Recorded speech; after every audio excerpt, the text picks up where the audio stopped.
चलो पहले से तो बेहतर है। अभी और बेहतर होगा क्योंकि मोदी जी देंगे कृषि के उपकरणों और खाद पे सब्सिडी, साथ ही किसान सम्मान निधि में मिलने वाले 6,000 रूपए को बढ़ाकर 10,000 कर देंगे। सच में? हाँ, क्योंकि जहाँ भाजपा वहाँ विकास। शांति, स्थिरता और विकास, जम्मू कश्मीर को मोदी पर विश्वास। नमस्कार, खास कार्यक्रम में आपका स्वागत है। मैं हूं विनोद कुमार और हमारे खास मेहमान है आरपी सिंह, राष्ट्रीय प्रवक्ता है भारतीय जनता पार्टी और जम्मू कश्मीर के प्रत्येक काफ़ी सारे लोग इनको जानते हैं और लंबा रिश्ता रहा है, घनिष्ठ रिश्ता जम्मू कश्मीर के साथ रहा है और वह प्रभारी भी रहे हैं और कई मरतबा उनका अहम रोल भी रहा है। आरपी सिंह जी, आपका स्वागत है। गुरु फतेह। वेल, अगर देखा जाए तो प्रधानमंत्री नरेंद्र मोदी की लोकप्रियता किस एक मुकाम पर पहुंच चुकी है, लेकिन आपने सिख समुदाय के लिए या पंजाब के लिए किया भी बहुत कुछ। बड़ी लंबी फहरिस्त है जिसमें आपने बहुत कुछ किया। उसके बावजूद भी एक लोकप्रियता जो सिखों में होनी चाहिए वो उतनी नहीं बढ़ पाई। क्या कारण मानते हैं आप इसको? नहीं विनोद जी, ऐसा है कि लोकप्रियता तो सिखों में बहुत ज़्यादा है। ऐसा नहीं कि सिखों में लोकप्रियता नहीं, कुछ तत्व हैं, कुछ शरारती लोग हैं जो जान के शरारत करते हैं। नहीं तो जितना काम प्रधानमंत्री मोदी जी ने पिछले कुछ सालों में किया है वह तो पिछले 70 साल में कभी नहीं हुआ। मैं एक मूल बात बताता हूँ। सिख रोज़ अरदास करता था, आज भी अरदास करता है, जो गुरुद्वारे धाम हमसे बिछड़ गए उनके खुले दर्शन दीदार, उनकी सेवा संभाल। अब प्रधानमंत्री मोदी जी ने वह अरदास को क्रियान्वित कर दिया। आज करतारपुर कॉरिडोर खोल दिया, सिख बॉर्डर पार जाते हैं, मत्था देख कर आते हैं, खुले दर्शन दीदार कर दिए। बिना वीज़ा के आपको बिना पासपोर्ट में मोहर लगाए आप जा सकते हैं, आ सकते हैं। ये कभी सोचा नहीं था कभी सिखों ने कभी बात होगी। लगभग पिछले 40 साल से सिखों के मन में एक टीस थी, वो था 1984 की टीस। 1984 में जो कांग्रेस ने हमारे साथ किया पंजाब में, पहले लगभग 30,000 सिख हमारे शहीद हुए, जहाँ वहाँ से गायब हुए, और उसके बाद दिल्ली के अंदर 3,000 सिखों का कत्लेआम कराया। और ये पूरा कांग्रेस की कॉन्स्पिरेसी थी। और ये मैं नहीं कह रहा, एक जीबीएस सिद्धू रॉ के अफसर थे जो कि स्वर्ण सिंह, जो कि इंदिरा गांधी के टाइम में मंत्री थे, उनके जवाई हैं। उनका बुक में लिखा है कि कांग्रेस ने एक पूरी शरारत रची, एक कॉन्स्पिरेसी रची। और रची क्यों कि देश की जो सबसे ज़्यादा नेशनलिस्ट कौम है उसको आप एंटी नेशनलिस्ट प्रेजेंट करके चुनाव जीत लो, एक डुगडी की बचाओ कि देश टूट जाएगा, देश खराब हो जाएगा, और उसके चलते चुनाव जीत जाओ। और उसके चलते ये उस किताब में एक डॉक्यूमेंट एविडेंस जोड़ा हुआ है और आज तक किसी कांग्रेस के आदमी ने चैलेंज नहीं किया। और उसके बाद दिल्ली के अंदर, और उसमें ये भी लिखा कि राजीव गांधी ने वो हेड किया, वो राजीव गांधी, कमलनाथ, अरुण सिंह, ये सब लोग उसके टीम के हिस्से थे जिन्होंने ये सारा प्लान एग्जीक्यूट किया दिल्ली के अंदर। और फिर 3,000 सिखों को गले में टायर डालकर जला दिया। उसमें टाइटलर का तो एक जगह कहीं बयान भी इस प्रकार का है कि मैं राजीव गांधी के साथ दिल्ली की सड़कों में घूम रहा था। बताइए, राजीव गांधी प्रधानमंत्री होकर दिल्ली की सड़कें क्यों घूम रहे थे? कि ये देखने के लिए हमने कितने सिख मार दिए, कितने सिख नहीं मार दिए। सिर्फ मोदी जी हैं, 40 साल का जो जख्म था उस पर थोड़ी मरहम लगाने की कोशिश करी। सज्जन कुमार को आज जेल हो गई और कुछ लोगों को जेल हो गई। टाइटलर के खिलाफ मुकदमा शुरू हो गया और हमारी आज भी कोशिश है कि हम कमलनाथ के खिलाफ जो मुकदमा पेंडिंग है, जिसके रकाबगंज में जो हमारे शहीद हुए थे, उनका भी मुकदमा कमलनाथ पर चले। तो निरंतर मोदी जी एक से एक बढ़कर काम करें। इनकी एक, हमारे सिखों की एक ब्लैक लिस्ट थी, विदेश से लोग आ नहीं सकते, 300 से ऊपर की ब्लैक लिस्ट थी। वो पूरी की पूरी ब्लैक लिस्ट उन्होंने एक तरफ से एक साफ कर दी। कभी किसी ने सोचा था कि छोटे साहबजादों की शहादत का दिवस पूरा देश मनाएगा, वीर बाल दिवस के नाम से पूरा देश, और उनकी जो जानकारी है वो सिर्फ मनाने से नहीं, वो हर साल मनाएंगे और हर जो गवर्नर हाउस है उसमें मनाएंगे, दुनिया भर की जो एम्बेसीज है उसमें मनाएंगे।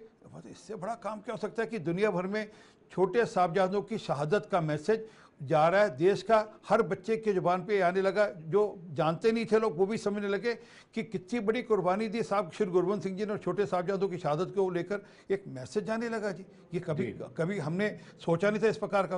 और जो मूल काम, सबसे बड़ा काम, और वो मेरा चैलेंज है दुनिया के किसी जो भी प्रेसिडेंट या जो भी वहाँ पे हुक्मरान हो, उन्होंने कभी किसी ने अपने मिनॉरिटीज़ के लिए नहीं किया होगा जी। साहब श्री गुरु नानक देव जी की बानी का ट्रांसलेशन मोदी जी करा रहे हैं। हिंदुस्तान की हर भाषा में ट्रांसलेशन हो रहा है। और हिंदुस्तान की नहीं, यूएन से रिक्वेस्ट करी कि आप भी दुनिया की भाषाओं में इसका ट्रांसलेशन करवाएं। तो ये कभी सोचा होगा कि ऐसा हो सकता है कि कोई जो अमेरिका का प्रेसिडेंट वो कहे जी नहीं, मैं कुरान शरीफ का ट्रांसलेशन मैं कराऊंगा किसी और लैंग्वेज में, जब दुनिया की लैंग्वेजेस के लिए ट्रांसलेशन के लिए बोले। मतलब हम मिनॉरिटीज़ में हैं, क्योंकि साहब श्री गुरु नानक देव जी की जो बानी है वो सबके लिए सांझी है।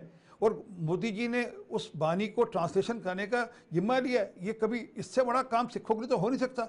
मैं तो ऐसे दसियों चीज़ों की लिस्ट मेरे पास हो रही है जो मैं गिना सकता हूँ, तो मैंने कुछ मूल मुद्दे आपसे छेड़े और बताए। परंतु हाँ, कुछ लोग शरारती हैं जिनको शरारत करनी है, हर बात पे शरारत करनी है और जानकर शरारत करने का नाते, परंतु आम आवाम जो आम सिख है वह जानता है प्रधानमंत्री मोदी जी के हमने किस प्रकार की श्रद्धा है, सिख धर्म के बारे में, सिख पंथ को लेकर किस प्रकार की श्रद्धा है।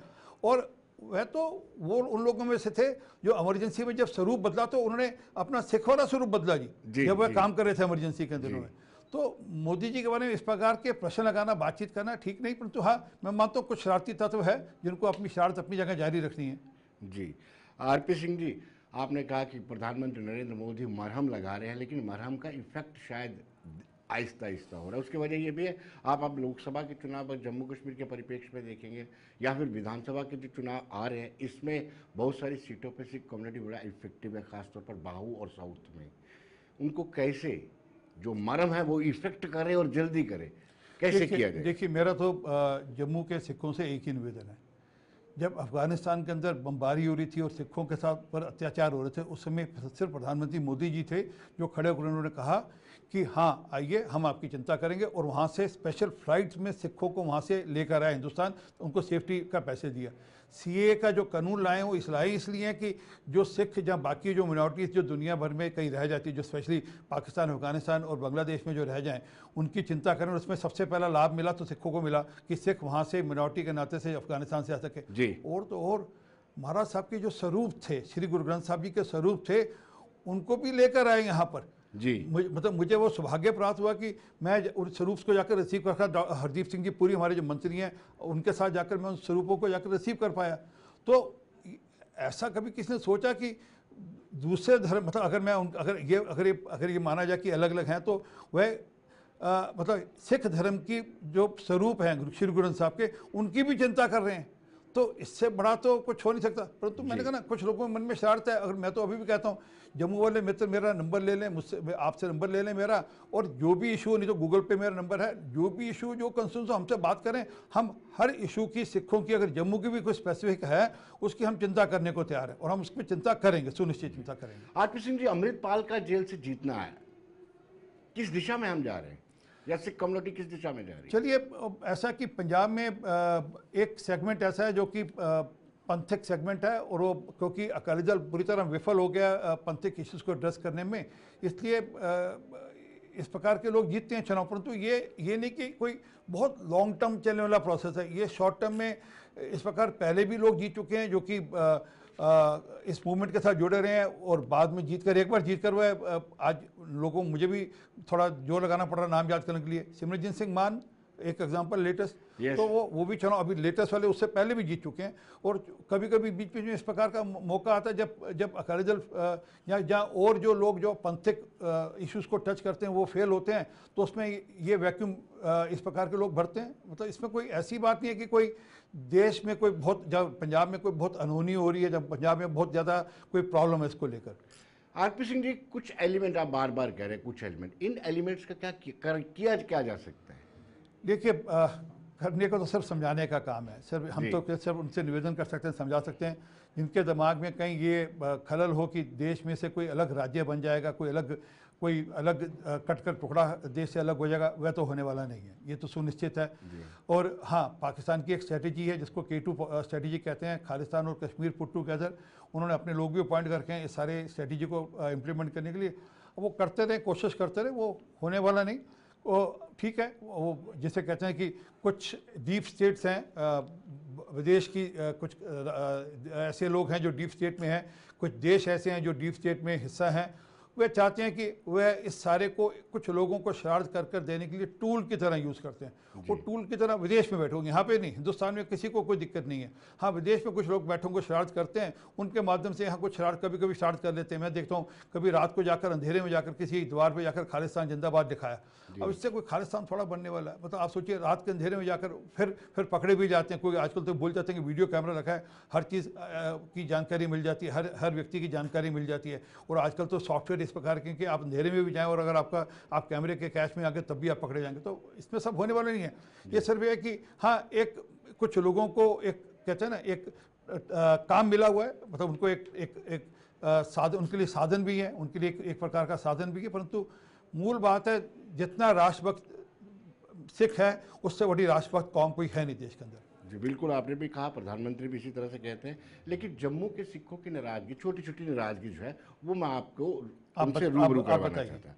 मैनिफेस्टो कमेटी बनती है भारतीय जनता पार्टी, हर कम्युनिटी को लिए जाते हैं, लेकिन सिख कम्युनिटी का एक भी सदस्य उसमें नहीं था, ये शिकायत थी। मैं जिला गुरुद्वारा बोर्ड के सदस्यों से मिला था, उनकी ये शिकायत थी। एक एक करके मैं सारी शिकायतें बताऊंगा। अब नरेंद्र सिंह रैना पार्टी के राष्ट्रीय मंत्री हैं, आरपी सिंह पार्टी का राष्ट्रीय स्पोक्स पर्सन है जी, एक और राष्ट्रीय मंत्री हैं हमारे यहाँ पार्टी के सिरसा जी। तो इससे ज़्यादा पार्टिसिपेशन हमारी जो पार्टी की जो कोर कमेटी है उसमें इकबाल सिंह लालपुरा जी हमारे मेंबर हैं कोर कमेटी में। जो चुनाव समिति है उसमें इकबाल सिंह लालपुरा जी उसमें मेंबर है। तो देश की जो बीजेपी की जो मेन कोर है उसमें भी सिख हैं, जो बीजेपी को मीडिया में रिप्रेजेंट करते हैं उसमें मैं खुद रिप्रेजेंट करता हूं ऐसे सिख, और जो पार्टी की जो मेन टीम है उसमें 2-2 सिख हैं, एक की जगह 2-2 सिख हैं। अब जम्मू में भी नरेंद्र सिंह रैना है, तो जो भी मैनिफेस्टो हुआ, जो तय हुआ, उनकी नज़र में रहा होगा जरूर, ऐसा नहीं उनकी नज़र में नहीं रहा होगा। और फिर भी कोई रह गया होगा विषय तो उसकी चिंता हम करने को तैयार है, मतलब कोई अगर विषय कहीं कुछ रह गया होगा, मैं अभी भी कह रहा हूँ मेरा नंबर गूगल पे ले लें, उस पर चिंता करें, अगर आपके पास विषय हो तो मैं उसका उत्तर आज के आज अभी का अभी दे दूंगा। जी, कहते हैं कि पंजाबी को ख़त्म कर दिया है, जिस तरीके से फ्लॉरिश होनी चाहिए पंजाबी, वो हो नहीं पाई है।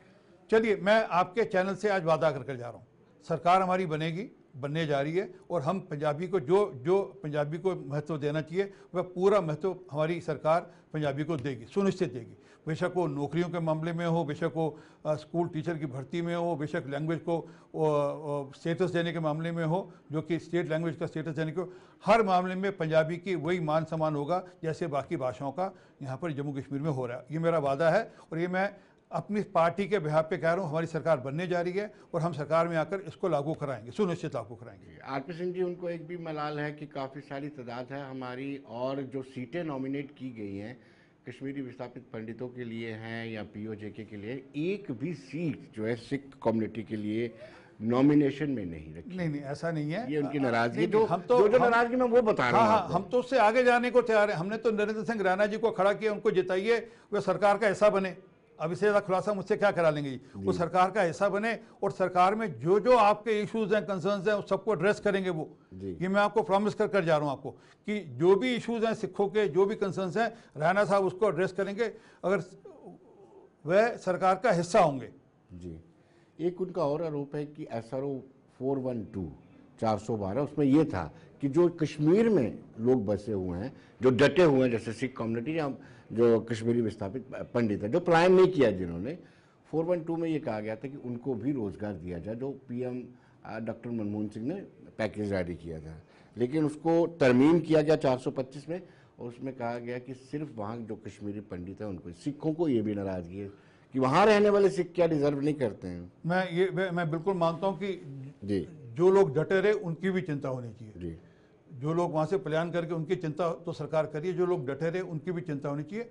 और मैं आपके चैनल से कहकर जा रहा हूँ, सुनिश्चित सरकार बनने दो यहाँ पर, हम इसको इंश्योर करेंगे कि जो लोग वहाँ डटे रहे हैं, कश्मीर में जो लोग डटे रहे, जो सिख डटे रहे, उनकी भी चिंता होगी। जी, आरपी सिंह जी, उनका ये भी कहना है कि कॉन्स्पिरेसी के तहत जब हदबंदी आयोग ने अपनी रिकमेंडेशन दी मई 2022 को, तो उसमें ऐसी काट पीट की गई विधानसभा हलकों में जहाँ पर डोमिनेशन थी, वो डोमिनेशन सिखों की कम होगी, कहते हैं कि शरारत की गई है। अब इसके बारे में मेरे को, मैं क्योंकि उस सारे प्रोसेस में था नहीं जी, परंतु मैं फिर कह रहा हूँ कि बीजेपी की ओर से रैना साहब हमारे नॉमिनी हैं, वह जम्मू कश्मीर में जितने सिख इश्यूज़ हैं वो उनको एड्रेस करेंगे और वह सरकार का हिस्सा होंगे। ये हम चिंता करेंगे कि सरकार का हिस्सा हो और सिखों के जितने इश्यूज़ हैं उनको वह एड्रेस करें। जी, करतारपुर कॉरिडोर आपने खोला, उस पर वीर बाल दिवस भी आपने मनाया, हजूर साहब के लिए यहाँ से डायरेक्ट ट्रेन की, अफगानिस्तान में जो हुआ वो सब कुछ किया, उसके बावजूद भी इतना नाराज़गी नहीं होनी चाहिए। नहीं, नाराज़गी मैंने कहा ना, कुछ गिने चुने लोग हैं। आप सिख आवाम से पूछोगे, अब आपने जो पंजाबी लैंग्वेज का कहा, मैंने कहा मैं एश्योर कर रहा हूँ, सरदार आरपी सिंह एश्योर कर रहा है पार्टी के वहाँ पे हम करेंगे। मैं इवन इसके लिए भी चिंता करने को, जो आपने शायद छूट, आप उस पर नहीं ला रहे विषय को, जो मिनॉरिटी हाँ, स्टेटस वो है, मैं आने वाला था हाँ उस हाँ, पे। चलिए मैं प्रीएम कर रहा हूँ आपको जी, कि जी। जो मिनॉरिटी स्टेटस है उस पर भी हम काम करेंगे, उस पर भी हम इंश्योर करेंगे, काम करेंगे, सुनिश्चित काम करेंगे, क्यों नहीं करेंगे जी। सिख मिनॉरिटी में है और उनको मिनॉरिटी स्टेटस मिलना चाहिए। और यही नहीं, मिनॉरिटी कमीशन में भी हिस्सेदारी होनी चाहिए, वुमेन कमीशन में भी सिखों की हिस्सेदारी होनी चाहिए। ये भी इंश्योर करने की चिंता करनी जरूरत है। तो इसलिए मेरा निवेदन है कि ये डायलॉग ओपन करें और डायलॉग ओपन कर जो विषय हैं, आप बेशक बाद में मेरा नंबर उनको भेज दीजिएगा, आपको सब यहाँ हाँ, लोकल ये जानते जी, हैं। और जी। जो विषय हैं, और मैं गुरु की बड़ी मेहर है, मैं सुबह 2:15 बजे केशी स्नान कर सुबह अपना अमृत वेला का पाठ कर सोता हूँ। मैं सुबह 2 बजे तक उनका कॉल लेने को तैयार हूँ। करें ना कॉल जी, स्वागत है उनका जी, और हम लड़ने को तैयार हैं जी। परंतु मेरा निवेदन है कि आप किन लोगों का साथ देने की सोच रहे हैं, जिन लोगों ने दिल्ली के अंदर कृपा कर कैसे कटेगी 84, जर्नैल सिंह जो कि एक पत्रकार थे, उनकी किताब पढ़ लें। जिस प्रकार से हमारी महिलाओं के साथ, बहनों के साथ दुष्कर्म हुए, इंसाफ नहीं मिला। वो 40 साल बाद अगर इंसाफ दिलाने की बात किसी ने की और उसकी चिंता करी तो प्रधानमंत्री मोदी जी के रहते हो रही है, उससे पहले तो हुआ ही नहीं। और मैं आपकी एक और जानकारी दे दूं, उस सारे मुकदमे में मैं खुद केस लड़ रहा हूं कोर्ट के अंदर।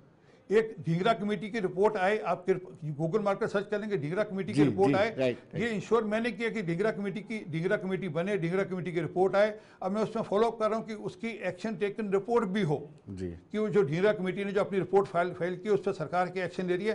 क्योंकि उसमें बड़ी स्पष्टता से रिपोर्ट में लिखा है कि उस सारे के पीछे जो 84 में हुआ, उसके पीछे कोई अदृश्य हाथ था। मतलब उसने कहा कि सरकारी तंत्र में कुछ ना कोई अदृश्य हाथ चला रहा है। हम सबको पता कि अदृश्य हाथ कौन सा था, परंतु वो नामजद हों वो लोग, वो कौन लोग थे, वो उसमें एक जस्टिस बल का नाम भी उन्होंने किया, एक पुलिस वाले शूरवीर सिंह थे कोई इंस्पेक्टर, उनका नाम भी उसमें उन्होंने लिखा। परंतु उन्होंने कहा कि अदृश्य हाथ था। वो जानकारी है कि अदृश्य हाथ किसका था जो कि 84 के पीछे था, वो भी जानकारी है। हम तो उसके लिए भी लड़ रहे हैं।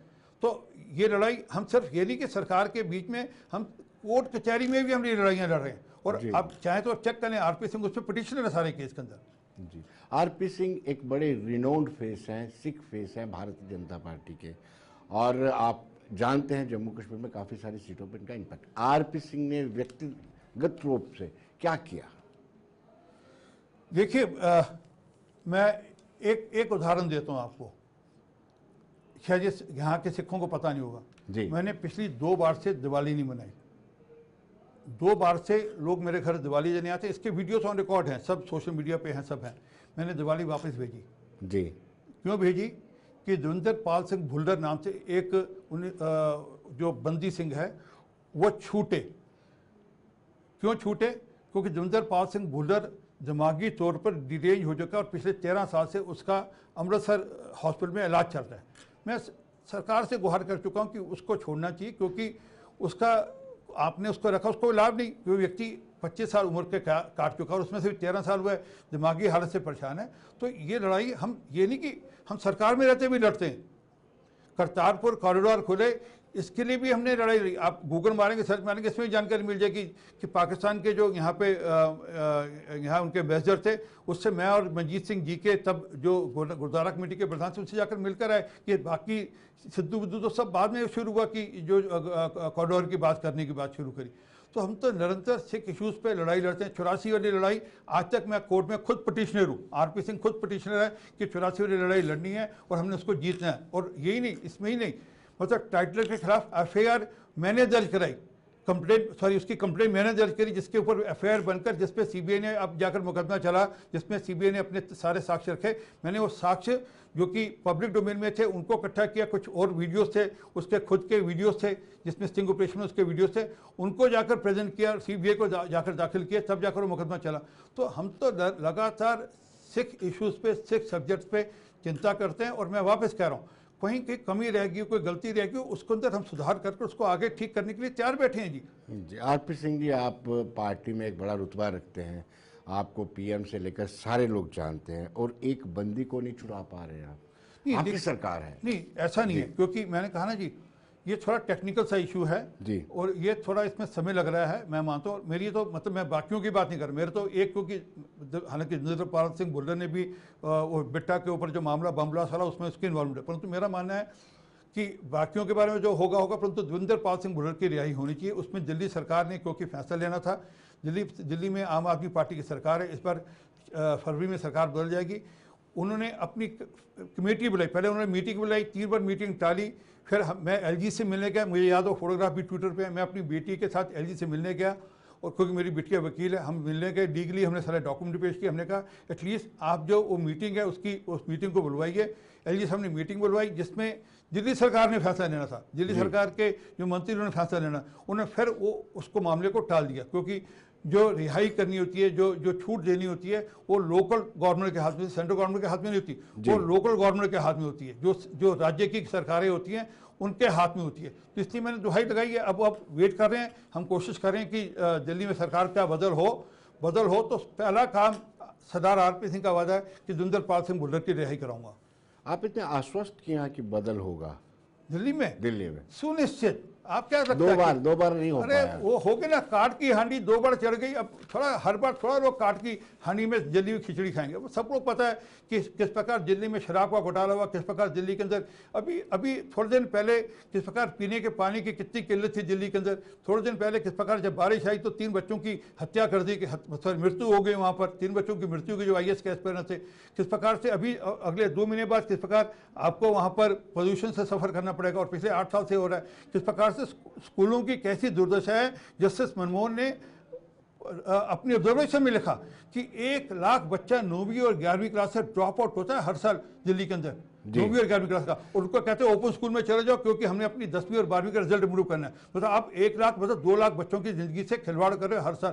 किस प्रकार मोहल्ला क्लिनिक के अंदर बच्चे दवाइयाँ खा कर जिनकी मृत्यु हो गई थी। तो दिल्ली की जनता पक चुकी है। ये ड्रामेबाजी, ये थिएटरबाजी अब चलने वाली नहीं है। लेकिन आरपी सिंह जी वो तो कहते हैं कि हमने जो स्वास्थ्य और शिक्षा में काम किया कोई कर ही नहीं सकता, लोग तो हमारा मॉडल देखने आते हैं। मैं तो मॉडल आपको बता दिया, मैंने मॉडल अभी बता दिया कि मोहल्ला क्लिनिक में, अब ये मैं गलत कह रहा हूं तो गूगल पे जाकर सर्च मार लें जी। मोहल्ला क्लिनिक के अंदर 3 बच्चों की दवाई खाकर हत्या हो गई उसके चलते हुए। मैंने अभी बताया किस प्रकार से सीवेज सिस्टम के चलते 3 बच्चों की मृत्यु हुई। जिस प्रकार वो IAS की तैयारी करने गए थे, वो सीवेज सिस्टम फेल हो गया पूरा। जबकि 1 हफ्ता पहले उनकी जो मेयर थी दिल्ली में, छाती ठोठो कर कह रही थी महंगी हमारी कि मैंने 92% दिल्ली के अंदर सीवेज सिस्टम ठीक करा दिया, हमने ड्रेनेज सिस्टम क्लियर करा दिया।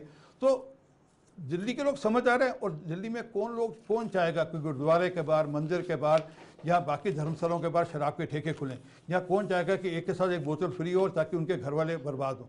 दिल्ली की जनता खूब समझ आ रहा है। लोग जब भी अब केजरीवाल की शक्ल देखेंगे उनको शराब की बोतल याद आएगी।